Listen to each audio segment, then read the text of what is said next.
Hey there, friends. In this video, I'm going to be showing you how to create custom overlays just like the one you see here.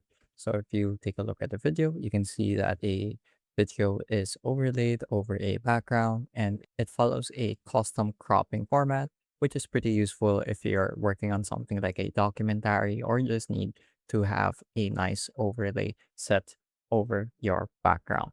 So to get started, you're going to want to go ahead and open up a paint program. In this case, I'm using paint.net and I'm just creating a sort of black and white image. So when you're working with a black and white image, anything that is painted white should be part of the foreground and anything that's painted black should be masked out or it should be sort of cropped and turned transparent.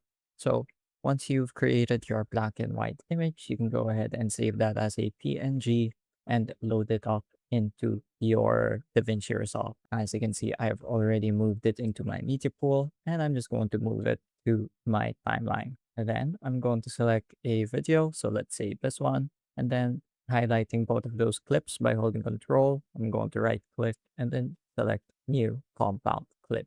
I'm just going to call this custom overlay sample. Gonna hit enter to create it. And then I'm going to right click it again and select open in timeline. So I'm just going to match the duration of the overlay with or of the matte layer with the video layer.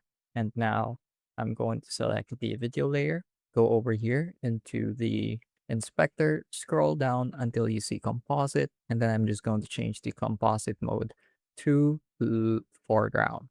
So this should be near the bottom. Go ahead and click that. Then for this one, you're going to want to select the matte layer and then change its composite mode into Loon. So as you can see, now anything that is not white gets removed. So if we go back into our timeline, we can now move that up and select another video to serve as the background. So it's a really handy trick to get around some stuff where you don't have to necessarily use masks because those are a bit time consuming and a bit more work intensive. So this is just an easy way to create overlays and create masks. So as you can see, if I turn on the transform tool here at the bottom left, I can also move it around the background video and I get to choose where I want to put this overlay. So if I play it forward, as you can see, everything plays without a problem.